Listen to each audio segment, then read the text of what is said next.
di masjid khususnya dan rumah ibadah lainnya, pengurus masjid harus menyiapkan sabun ya sebelum jamaah berwudhu sudah kita siapkan. Kemudian yang kedua, jamaah membawa sejadah masing-masing dari rumah, kemudian memakai masker dan termasuk juga jarak antara jamaah satu dengan yang lainnya harus 1 meter ya, sesuai dengan edaran yang disampaikan oleh Menteri Agama Republik Indonesia.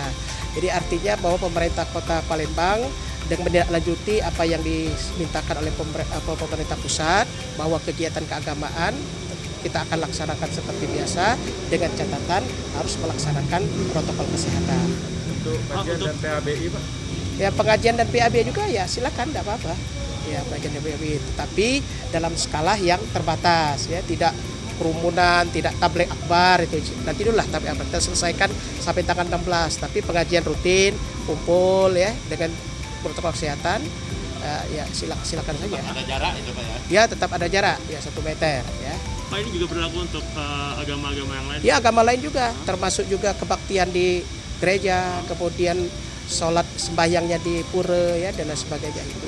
Ini yang memantau apakah sesuai dengan protokol kesehatan, apakah ada tim khusus Pak yang akan kita sediakan sehingga ini sudah sesuai prosedur sehingga boleh dilakukan ibadah. Ya, gugus kita ini kan dari sampai ke bawah ya, sampai ke RT, sampai ke kelurahan. Nah, jadi mereka yang bertugas memantau itu.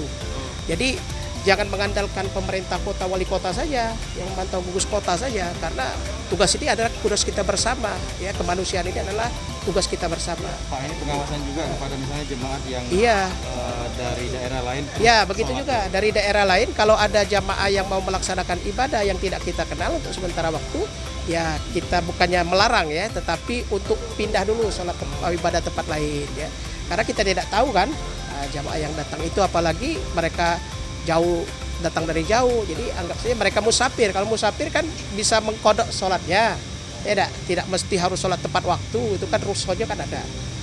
Jadi memang harus koordinasi dengan camat atau kelurahan ya, untuk itu. Sampai bisa ada keluarkan izin ya, rekomendasi itu. Nah, jadi artinya peran daripada pengurus masjid di sana harus proaktif ya.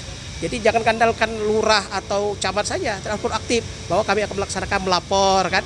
Nanti kan ada petunjuk yang diberikan oleh kelurahan maupun camat. Ada berapa masjid Pak di Palembang? Dan sudah banyak yang memberikan surat kepada kita juga, tembusannya sudah ada banyak ya.